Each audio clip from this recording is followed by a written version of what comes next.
আসসালাম সাহাবা, আসসালাম সাহাবা, আসসালাম সাহাবা,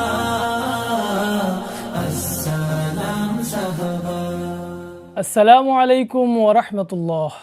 আলহামদুলিল্লাহি রাব্বিল আলামিন ওয়াসসালাতু ওয়াসসালামু আলা রাসূলিহিল আমিন ওয়া আলা আলিহি ওয়া আসহাবিহি আজমাইন, আম্মা বাদ। সুপ্রিয় দর্শক, কাছে কিংবা দূরে, দেশ কিংবা প্রবাসে, যে যেখান থেকে দেখছেন, মাহে রমাদানের এই গুরুত্বপূর্ণ সময়ে আপনাদেরকে স্বাগত জানাচ্ছি আপনাদের প্রিয় চ্যানেল জিটিভির পর্দায় ইসলামী ব্যাংক বাংলাদেশ পিএলসি নিবেদিত প্রেরণার বাতিঘর অনুষ্ঠানে, powered by Islami bank foundation, ওয়ালিয়া হজ কাফেলা ও আন্তরিক হজ কাফেলা। সুপ্রিয় দর্শক, সাহাবীদের জীবনাচারমূলক অনুষ্ঠান প্রেরণার বাতিঘর। আর এই অনুষ্ঠানে আমরা রাসূলুল্লাহ সাল্লাল্লাহু আলাইহি সাল্লামের এক একজন বিশিষ্ট সাহাবীর জীবনী নিয়ে আলোচনা করে থাকি। আজকে আমরা আলোচনা করব রাসূল সাল্লাল্লাহু আলাইহি সাল্লামের একজন বিশিষ্ট সাহাবী সাঈদ ইবনে যায়েদ রাদিয়াল্লাহু তাআলা আনহু এর জীবনী সম্পর্কে। আর এই বিষয়ে আলোচনার জন্য আমরা আমাদের স্টুডিওতে দেশের দুজন খ্যাতনামা ইসলামিক স্কলারকে আমন্ত্রণ জানিয়েছি। আমাদের মেহমানদের সাথে আপনাদেরকে পরিচয় করে দিচ্ছি। আমাদের সাথে আজকে উপস্থিত আছেন ঢাকা বিশ্ববিদ্যালয়ের ইসলামিক স্টাডিজ ডিপার্টমেন্টের সম্মানিত অধ্যাপক professor doctor Masud Alam sir. আসসালামু আলাইকুম রহমতুল্লাহ বারকাতুহু। ওয়ালাইকুম আসসালাম রহমতুল্লাহ। স্যার কেমন আছেন? আলহামদুলিল্লাহ, আপনি ভালো আছেন? জি আলহামদুলিল্লাহ স্যার। আমাদের সাথে আরেকজন মেহমান উপস্থিত আছেন সুনামগঞ্জ সরকারি মহিলা কলেজের ইসলামিক স্টাডিজ বিভাগের সম্মানিত সহযোগী অধ্যাপক ডক্টর মাসুম বিল্লাহ স্যার। আসসালামু আলাইকুম ওয়া রাহমাতুল্লাহি ওয়া বারাকাতুহু। ওয়ালাইকুম আসসালাম ওয়া রাহমাতুল্লাহ। স্যার কেমন আছেন? আছি আলহামদুলিল্লাহ, আপনি ভালো আছেন? জি আলহামদুলিল্লাহ। জি, আমি শুরুতেই ডক্টর মাসুম বিল্লাহ স্যার আপনার কাছে আসবো। সাঈদ ইবনে যায়েদ, ওনার পরিচয় এবং ওনার ইসলাম গ্রহণ সম্পর্কে যদি একটু বলতেন স্যার। জি ধন্যবাদ। প্রিয় দর্শক, আপনাদের সবাইকে পবিত্র মাহে রমজানের শুভেচ্ছা জানাচ্ছি।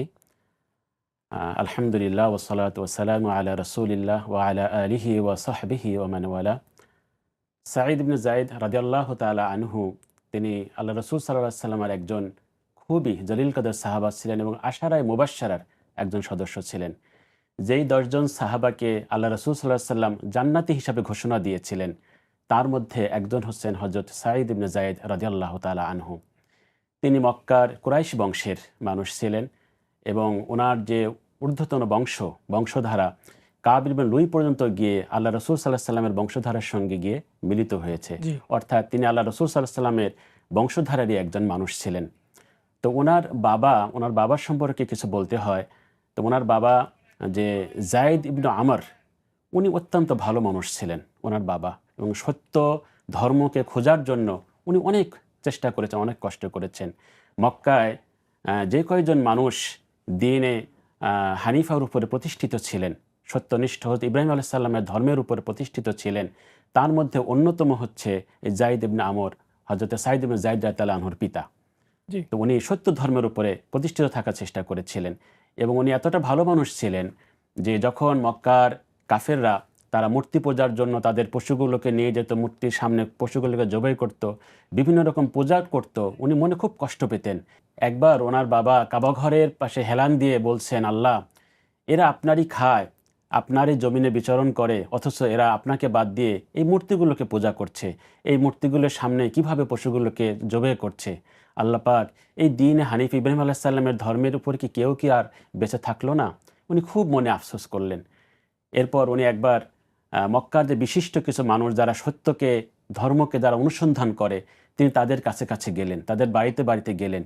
তার মধ্যে ওয়ারাকা ইবনে নওফেল, আব্দুল ইবনে জাহাশ, ওসমান ইবনে হারিস, ইনাদের মতো বিশিষ্ট মানুষ যারা সত্যকে দ্বীনকে চিনতে চায়, জানতে চায়, মানতে চায়, তাদের কাছে তিনি গেলেন। গিয়ে বললেন যে দ্বীন হানিফা এটা কি আমরা ধরে রাখতে পারবো না?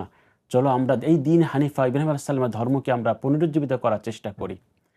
এরপরে ওয়ারাকা ইবনে নওফেল উনি ধর্ম সম্পর্কে পড়াশোনা করে উনি খ্রিস্টান হয়ে গেলেন, খ্রিস্টান ধর্ম গ্রহণ করলেন, উনি সত্য ধর্ম গ্রহণ করে। সেই সময় আল্লাহ রাসূল সাল্লাল্লাহু আলাইহি ওয়াসাল্লাম তখন নবুয়ত হয়নি। এরপরে ওসমান ইবনে হারিস এবং আব্দুল ইবনে জাহাশ, ওনারা অনেক চেষ্টা করে ইহুদি ধর্ম খ্রিস্টান ধর্মের উপর পড়াশোনা করে শেষ পর্যন্ত ওনারা কোনোটা ওনারা সিদ্ধান্ত নিতে পারলেন না যে কোন ধর্ম গ্রহণ করবেন। আর এদিকে এই সাঈদ ইবনে যায়েদ রাদিয়াল্লাহু আনহুর বাবা যায়েদ ইবনে আমর, উনি যতই পড়াশোনা করলেন ইহুদি খ্রিস্টান ধর্ম, ওনার মনের মধ্যে শান্তি আসে না। তো উনি একবার সন্ধান পেলেন যে সিরিয়ার দামেস্কে একজন রাহেব আছে, খ্রিস্টান ধর্মের একজন পাদ্রী আছে, অত্যন্ত মাহের, আসমানি কিতাব সম্পর্কে তার অনেক পাণ্ডিত্য। উনি সিদ্ধান্ত নিলেন ইনি মক্কা থেকে সেই সিরিয়ায় যাবেন। জি সিরিয়ায় গিয়ে ওইখানে গিয়ে তিনি দিন ধর্ম সম্পর্কে জানবেন। তো উনি সেই মরুময় পথ, 1000 কিলোমিটার মরুময় পথ পাড়ি দিয়ে তিনি সিরিয়ায় গিয়ে উপস্থিত হলেন এবং সেই রাহিবের কাছে তিনি তার মনের সব আকুতির কথা, কেন তিনি এসেছেন, কি তার মনের দুঃখ, সব খুলে বললেন। জি তখন ওই রাহেব বলছেন যে আপনার বাড়ি কোথায়? মক্কায়? হ্যাঁ। আপনি কেন এখানে এসেছেন? এই মক্কাতেই আমি তাওরাত ইনজিল পড়ে দেখেছি, এই মক্কাতেই শেষ নবীর জন্ম হবে জি এবং ওখানেই দিন ইব্রাহিম পুনরুজ্জীবিত হবে এবং তিনি দিন ইব্রাহিমকে পুনরুজ্জীবিত করবেন। আপনি মক্কায় ফিরে যান এবং ওখানে সন্ধান করুন, উনি ওখানেই আসবেন। এরপর তিনি দ্রুত সিরিয়া থেকে মক্কার উদ্দেশ্যে রওনা হলেন। কিন্তু খুবই দুর্ভাগ্য, প্রতিমধ্যে যখন উনি আসতেছিলেন বেদুইন ডাকাত দলে তিনি হত্যার শিকার হন। বেদুইন ডাকাতরা ওনাকে ধরে ওনাকে মেরে ফেলে। তো মরার সময় উনি যখন বুঝলেন যে উনি আর বাঁচবেন না, উনি আল্লাহর কাছে হাত তুলে বলেছিলেন যে আল্লাহ, আমি সেই সত্য নবীকে খুঁজে পেলাম না, অনেক চেষ্টা করলাম, কিন্তু আমার ছেলে জায়েদকে আল্লাহ আপনি মাহরুম করবেন না, সেজন্য সেই সত্য নবীর অনুসারী হয়।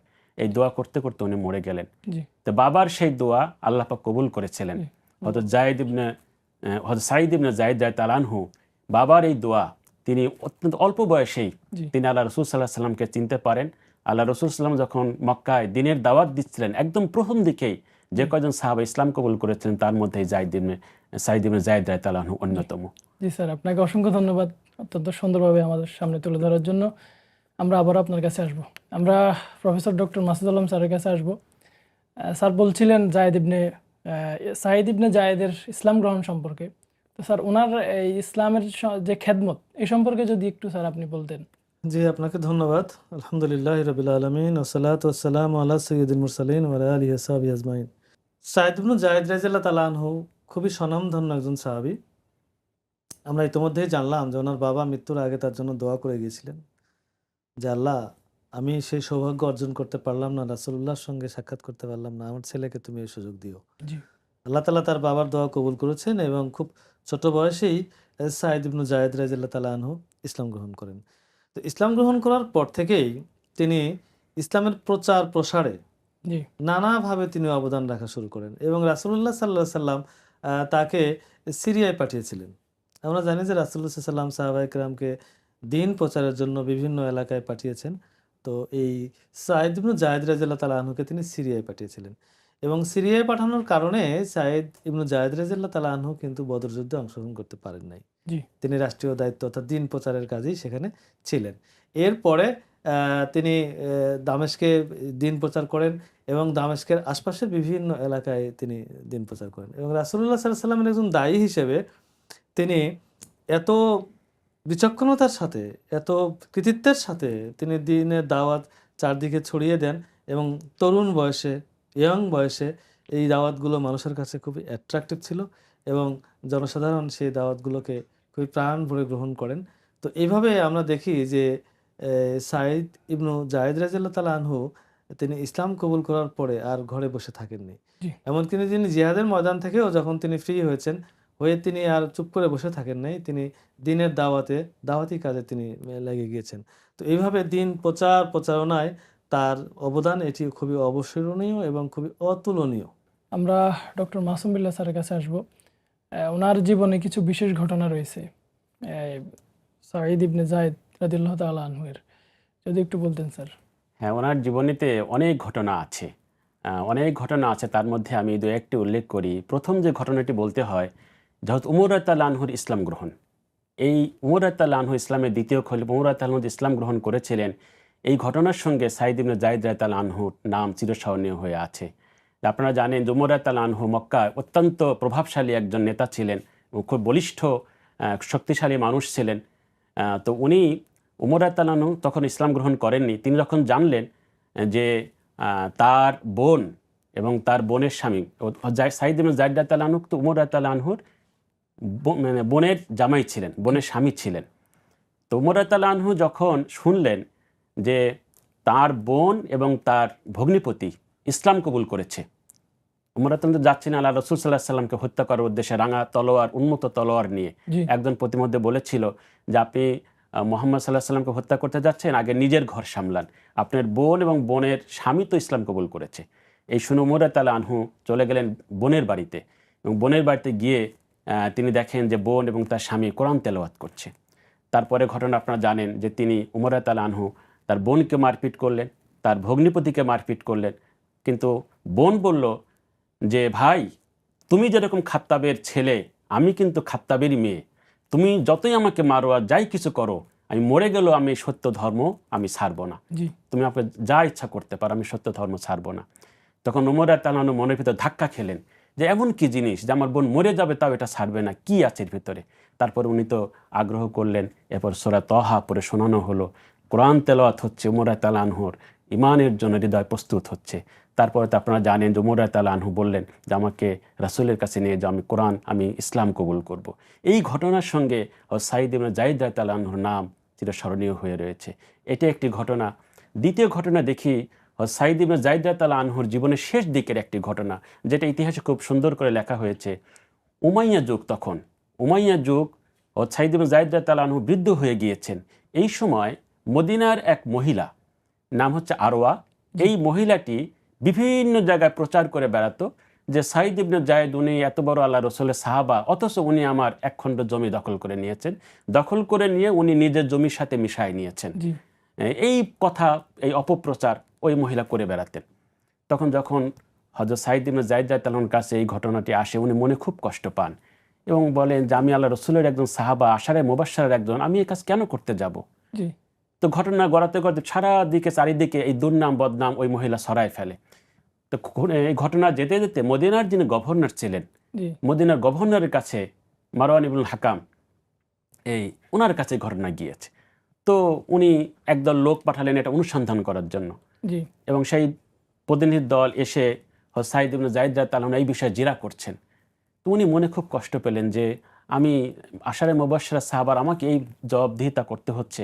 উনি মনে খুব কষ্ট পেয়ে আল্লাহর কাছে বললেন যে আল্লাহ, যদি ওই মহিলা মিথ্যাবাদী হয় তাহলে আল্লাহ আপনি তাকে অন্ধ করে দিবেন, এবং সে যেই জমির জন্য, যেই কূপের জন্য আমাকে এই মিথ্যাবাদ দিল, ওই কূপেই যেন তার মৃত্যু হয়।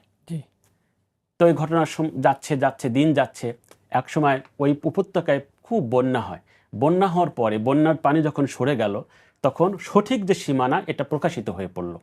প্রকাশিত হওয়ার পর দেখা গেল যে সাঈদ ইবনে যায়েদ রাদিয়াল্লাহু আনহু যে বলেছিলেন যে এইটা হচ্ছে সীমারেখা, আসলে সেইটাই সঠিক সীমারেখা। ওই মহিলা বলেছে সেটা মিথ্যা কথা।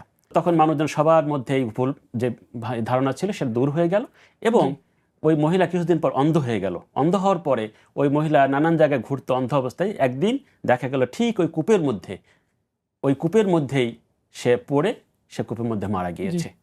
তো পরবর্তীতে মদিনায় বলা হতো, কাউকে যেন অভিশাপ দিত, বলতো যে তুমি যেন আরওয়ার মতো অন্ধ হয়ে যাও। তো সাহাবাদের যে দোয়া এবং মাজলুমের দোয়া আল্লাহ পাক সরাসরি কবুল করেন, এটা হচ্ছে তার একটা বিরাট উদাহরণ। জি স্যার, ধন্যবাদ। আমরা আবারও শুনবো আপনার থেকে। সুপ্রিয় দর্শক, সময় হলো একটি ছোট্ট বিরতির পর আমরা আবারও ফিরে আসবো। ততক্ষণে আমাদের সাথেই থাকুন। সুবহানাল্লাহি ওয়া বিহামদিহি, সুবহানাল্লাহিল আযীম। সুপ্রিয় দর্শক, বিরতির পর আবারও ফিরে এলাম। আপনারা দেখছেন ইসলামী ব্যাংক বাংলাদেশ পিএলসি নিবেদিত প্রেরণার বাতিঘর অনুষ্ঠান, powered by Islami bank foundation, Walia house কাফেলা ও আন্তরিক হাউস কাফেলা। সুপ্রিয় দর্শক, বিরতির পরে আমরা শুনছিলাম রাসূল সাল্লাল্লাহু আলাইহি সাল্লামের একজন প্রিয় সাহাবী সাঈদ ইবনে যায়েদ রাদিয়াল্লাহু তাআলা আনহুর জীবনী সম্পর্কে। আমরা এখন আসবো আমাদের মেহমান ডক্টর মাসুদ আলম স্যারের নিকট। সাঈদ ইবনে যায়েদ রাদিয়াল্লাহু তাআলা আনহুর যেই যুদ্ধে অংশগ্রহণ এবং তার যে মর্যাদা, এ সম্পর্কে যদি একটু বলতেন স্যার। জি, ধন্যবাদ আপনাকে। সাঈদ ইবনে যায়েদ রাদিয়াল্লাহু তাআলা আনহু একেবারে তরুণ বয়স থেকে তার সারাটি জীবন তিনি দ্বীনের খেদমতে ব্যয় করেছেন। আমরা ইতিমধ্যে জানলাম যে তিনি ওমর ইবনুল খাত্তাব রাদিয়াল্লাহু তাআলা আনহুর ভগ্নিপতি ছিলেন, এবং ওমর ইবনুল খাত্তাব রাদিয়াল্লাহু তাআলা আনহুর ইসলাম গ্রহণের বিষয়ে তার গুরুত্বপূর্ণ একটি ভূমিকা ছিল নিঃসন্দেহে। তো এই সাঈদ ইবনে যায়েদ রাদিয়াল্লাহু তাআলা আনহুর যুদ্ধে অংশগ্রহণের ব্যাপারে যদি আমরা বলতে চাই, আমরা জানি যে প্রত্যেকটি সাহাবীর যুদ্ধে যাওয়ার এত বেশি অনুপ্রেরণা ছিল এবং তাদের মনের মধ্যে শাহাদাতের একটা তামান্না ছিল যে শহীদি মৃত্যু যেন আমরা পাই, যে কারণে প্রত্যেকটা সাহাবীর নিকট যুদ্ধে যাওয়া একটি অতুলনীয় সৌভাগ্য হিসেবে বিবেচিত হতো। এই সাঈদ ইবনে যায়েদ রাদিয়াল্লাহু তাআলা আনহু বদর যুদ্ধ ছাড়া প্রায় প্রত্যেকটা যুদ্ধে তিনি অংশগ্রহণ করেছেন। বদর যুদ্ধে রাসূলুল্লাহ সাল্লাল্লাহু আলাইহি সাল্লাম তাকে বিশেষ দায়িত্ব দিয়ে, একটু আগেই আমি বলছিলাম যে তাকে সিরিয়ায় পাঠিয়েছিলেন, সেখানে তিনি দায়িত্বরত ছিলেন। জি এরপর ইয়ারমুকের যুদ্ধে আমরা তার বিশাল একটা বীরত্ব লক্ষ্য করি। আমরা জানি যে ইয়ারমুকের যুদ্ধ এত কঠিন যুদ্ধ ছিল, পারস্যের বাসীর সঙ্গে এই যুদ্ধটি ছিল এবং মুসলিমদের সৈন্য সংখ্যা ছিল মাত্র 26-27 হাজার। জি অন্যদিকে শত্রু বাহিনীর সৈন্য সংখ্যা ছিল 1,20,000। কিন্তু এই যুদ্ধে সাঈদ ইবনে যায়েদ রাদিয়াল্লাহু তাআলা আনহু অতুলনীয় বীরত্ব প্রদর্শন করেন এবং সেনাপতি আবু উবায়দার নেতৃত্বে যুদ্ধে মুসলিম বাহিনী জয়লাভ করে। এরপরে দামেস্কের যুদ্ধে ছিল এবং এই দামেস্কের যুদ্ধেও সেনাপতি আবু উবায়দা তাকে গুরুত্বপূর্ণ দায়িত্ব দেন এবং এই দামেস্কের যুদ্ধেও তিনি গুরুত্বপূর্ণ সাফল্য তিনি অর্জন করেন এবং এই সাফল্যগুলো পরবর্তীকালে বিশেষ করে খলিফা ওমর রাদিয়াল্লাহু তাআলা আনহুর শাসন আমলে, তিনি যখন খলিফা হলেন সেই শাসন আমলে আমরা ইয়ারমুকের যুদ্ধ সহ কাদেসিয়ার যুদ্ধ সহ বেশ কয়েকটি যুদ্ধ আমরা লক্ষ্য করি, যে এই যুদ্ধগুলোতে সাঈদ ইবনু যায়েদ রাদিয়াল্লাহু তাআলা আনহু অতুলনীয় পারদর্শিতার পরিচয় প্রদান করেন। জি আমরা যদি তার মর্যাদার ব্যাপারে বলি, আমরা ইতিমধ্যে জেনেছি যে তিনি আশারায়ে মুবাশশিরা, অর্থাৎ পৃথিবীতে জীবন্ত থাকা অবস্থায়, বেঁচে থাকা অবস্থায় যে 10 জন সাহাবী জি তারা জান্নাতে সুসংবাদ পেয়েছিলেন। আশারা অর্থ 10, মুবাশশিরা অর্থ সুসংবাদ প্রাপ্ত। 10 জন সুসংবাদ প্রাপ্ত সাহাবী, আমরা জানি যে খোলাফায়ে রাশিদিনের 4 জন ছাড়া বাকি 6 জন, তার মধ্যে একজন হচ্ছেন সাঈদ ইবনু যায়েদ রাদিয়াল্লাহু তাআলা আনহু। তো তার মর্যাদা এখান থেকে আমরা অনুমান করতে পারি যে কতটুকু মর্যাদাবান হলে তিনি আশারায়ে মুবাশশিরার অন্তর্ভুক্ত হতে পারেন। জি এরপরে আমরা দেখেছি যে তিনি রাসূলুল্লাহ সাল্লাল্লাহু আলাইহি সাল্লামের সাথে সবসময় থাকতেন। তার বিশেষ একটা মর্যাদার জায়গা ছিল যে তিনি নামাজে সবসময় রাসূলুল্লাহ সাল্লাল্লাহু আলাইহি সাল্লামের পিছনে দাঁড়াতেন জি এবং জিহাদের ময়দানে সবসময় রাসূলুল্লাহ সাল্লাল্লাহু আলাইহি সাল্লামের সামনে থাকতেন। এটি তাকে একটি ভিন্ন মর্যাদার জায়গায় নিয়ে গিয়েছিল যে সাঈদ ইবনু যায়েদ কি তিনি জিহাদের ময়দানে রাসূলের সামনে আর নামাজে তিনি রাসূলের পিছনে অবস্থান পিছনে। করেন। তো তিনি যখন সিরিয়ায় আবু উবায়দা যখন তাকে দামেস্কের ওয়ালি নিযুক্ত করলেন, তিনি কতটা জিহাদের প্রতি আন্তরিক ছিলেন, তিনি বেশি দিন এই ওয়ালির দায়িত্ব পালন করেননি। তিনি বললেন যে না, আমাকে জিহাদের ময়দান সবচেয়ে বেশি ভালো লাগে, আমি জিহাদের বাইরে থাকতে পারবো না।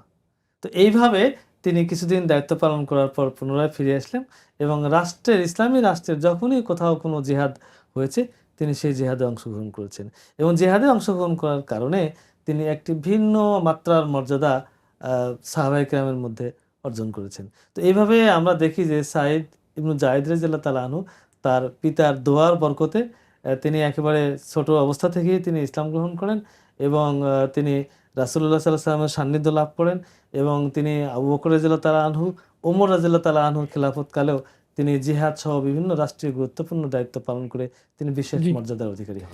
স্যার, আপনাকে অসংখ্য ধন্যবাদ। আমরা আবারও আসবো আপনার কাছে। আমরা আসবো ডক্টর মাসুমিল্লাহ স্যারের কাছে। সাঈদ ইবনে যায়েদ সম্পর্কে আমরা শুনছিলাম, তো ওনার জীবনী থেকে আমরা কিভাবে শিক্ষা গ্রহণ করতে পারি যদি একটু জি, বলেন। ধন্যবাদ। ওনার জীবনী থেকে অসংখ্য শিক্ষা আমাদের জন্য রয়েছে।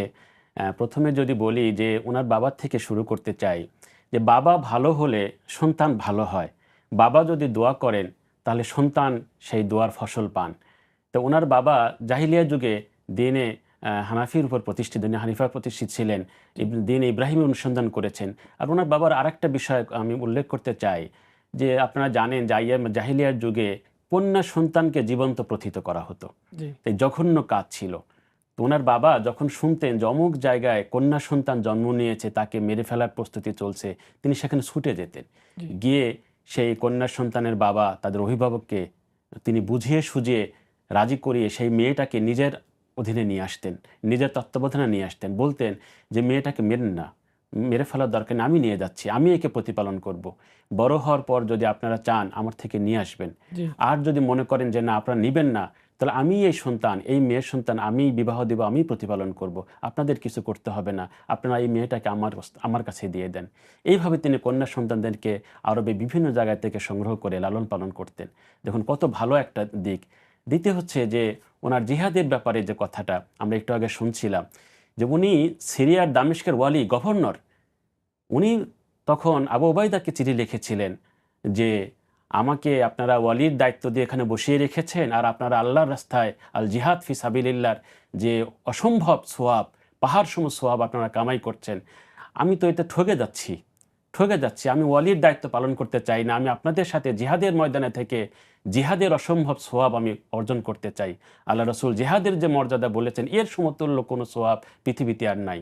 আমি ওয়ালির দায়িত্ব থেকে মুক্ত হয়ে জিহাদের ময়দানে থাকতে চাই। দেখুন এখন দুনিয়ায় আমরা দেখতে পাচ্ছি সামান্য একটু ক্ষমতার জন্য কত মারামারি কাটাকাটি কত কিছু, আর উনি গভর্নরের দায়িত্ব ছেড়ে দিয়ে যুদ্ধের ময়দানে, যেখানে জীবন মৃত্যুর একটা প্রশ্ন, যে উনি শহীদ হয়ে যেতে পারেন, মরুভূমির তপ্ত লু হাওয়ায় তিনি মিশে যেতে পারেন, ওনার সন্তান পরিবার পরিজন সব পিছিয়ে পড়ে থাকবে, উনি নিজের তপ্ত লুহু তিনি মরুভূমির বুকে তিনি ঢেলে দিতে চাচ্ছেন আল্লাহর রাস্তায়, আল্লাহর দিনকে বুলন্দ করার জন্য। এটা আমাদের বিরাট একটা শিক্ষা। এরপরে উনি যেটা ইয়ারমুকের যুদ্ধে ওনার একটা বড় হাদিস বর্ণিত হয়েছে যে ইয়ারমুকের যুদ্ধে যখন আবু উবাইদা রাদিয়াল্লাহু আনহু বললেন যে কে সামনে যাবে, একজন সাহাবা তিনি আসলেন এবং বললেন যে আমি তো কিছুক্ষণের মধ্যে শহীদ হয়ে যাব, হে মুসলিম সেনাপতি, আপনার কি কোনো বাণী আছে যেটা আমি আল্লাহ রাসূলের কাছে পৌঁছে দেব শহীদ হওয়ার পরে? তখন আবু উবাইদা রাদিয়াল্লাহু আনহু বলেছিলেন যে তুমি আল্লাহ রাসূল সাল্লাল্লাহু আলাইহি ওয়াসাল্লামের কাছে আমার সালাম পৌঁছে দিবে, মুসলিম উম্মতের সালাম পৌঁছে দিবে এবং বলবে যে আল্লাহ পাক আমাদের সঙ্গে যে ওয়াদা করেছিলেন সেই ওয়াদা আল্লাহ পাক রক্ষা করেছেন এবং আমরা বিজয়ী হচ্ছি, এই সংবাদ যেন আল্লাহ রাসূল সাল্লাল্লাহু আলাইহি ওয়াসাল্লামের কাছে তুমি পৌঁছে দাও। তো অসংখ্য ঘটনা রয়েছে যে ঘটনা থেকে আমরা শিক্ষা লাভ করতে পারি। জি স্যার, আপনাকে অসংখ্য ধন্যবাদ। আমি প্রফেসর ডক্টর মাসুদুল আলম স্যারের কাছে আসবো। স্যার একদম সংক্ষেপে যদি ওনার জীবনী থেকে শিক্ষা সম্পর্কে একটু বলতেন।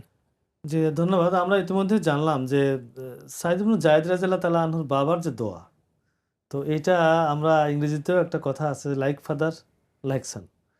তো আমরা যে শিক্ষাটা পাই এখান থেকে, তার জীবনী থেকে, যে বাবা মা ভালো হলে তার সন্তানরা ভালো হয়। সুতরাং আমরা যদি ভালো পথে চলি, সুপথে চলি, তাহলে আমাদের সন্তানরা ভালো হবে, এই শিক্ষাটা আমরা এখানে পাই। আরেকটি বিষয় যে জিহাদের প্রতি তার যে অনুপ্রেরণা। এখন জিহাদ বলতে আসলে কি বুঝি আমরা? জিহাদ হচ্ছে আল্লাহর দিন প্রতিষ্ঠার জন্য প্রাণান্তকর চেষ্টা করা। সেটি একজন ওয়াজের মাধ্যমে করতে পারে, একজন লেখকের মাধ্যমে করতে পারে, কেউ তার দানের মাধ্যমে করতে পারে, নানাভাবে। সুতরাং এই জায়গা থেকে, তার চরিত্র থেকে আমরা এই শিক্ষাটাও নিতে পারি যে আমরা যেন আমাদের কর্মের মধ্য দিয়ে, আমরা প্রাণান্তকর চেষ্টার মধ্য দিয়ে যেন আমরা আল্লাহর দিনের পথকে আমরা যেন সমুন্নত রাখতে সক্ষম হই। আমি মোটা দাগে বলবো যে সাহাবায়ে কেরামের সকলের চরিত্রেই কমন বিষয়গুলো ছিল, নিষ্ঠা, সততা, আমানতদারি, দিনদারি, এগুলো আমাদের ইতিহাসে জ্বলজ্বল করে জ্বলছে এবং তারাই আমাদের প্রেরণার উৎস। সুতরাং আমরা আমাদের জীবন গঠন, চরিত্র গঠন এবং সামাজিক রাষ্ট্রীয় দায়িত্ব পালনের জন্য যে যোগ্যতা, যে দক্ষতা ইত্যাদি, এই সমস্ত বিষয়গুলো আমরা তাদের চরিত্র থেকে, তাদের জীবনী থেকে আমরা শিক্ষা গ্রহণ করে জাতির কল্যাণে আমরা আত্মনিয়োগ করতে পারি। স্যার আপনাদের দুজনকে অসংখ্য ধন্যবাদ কষ্ট করে এসে আমাদেরকে সময় দেওয়ার জন্য। আশা করছি আমাদের দর্শকরা আপনাদের কথার দ্বারা উপকৃত হবেন ইনশাআল্লাহ। আপনাকে অনেক ধন্যবাদ এবং আমাদেরকে এখানে কিছু বলার সুযোগ করে দেওয়ার জন্য গাজী টিভিকে অসংখ্য ধন্যবাদ। জি আপনাকে ধন্যবাদ এবং আপনার মাধ্যমে, গাজী টিভির মাধ্যমে দেশবাসী যারা শুনছেন তাদের সকলকে মুবারকবাদ। সুপ্রিয় দর্শক, আমরা শুনছিলাম আমাদের একজন প্রেরণার বাতিঘর সাহাবী সাঈদ ইবনে যায়েদ রাদিয়াল্লাহু তাআলা আনহু এর জীবনী সম্পর্কে। আমরা যাতে রাসূল সাল্লাল্লাহু আলাইহি সাল্লামের সাহাবীদের মতো জীবন গঠন করতে পারি সেই তৌফিক কামনা করছি। আজকে বিদায় নেওয়ার পালা। আগামী দিন রাসূল সাল্লাল্লাহু আলাইহি সাল্লামের আরেকজন শ্রেষ্ঠ সাহাবীর জীবনী নিয়ে আমরা হাজির হয়ে যাব একই সময়ে একই টিভির পর্দায়। ততক্ষণে আল্লাহ রাব্বুল আলামিন আপনাদেরকে ভালো রাখুন। আসসালামু আলাইকুম ওয়া রাহমাতুল্লাহ। আসসালাম সাহাবা, আসসালাম সাহাবা।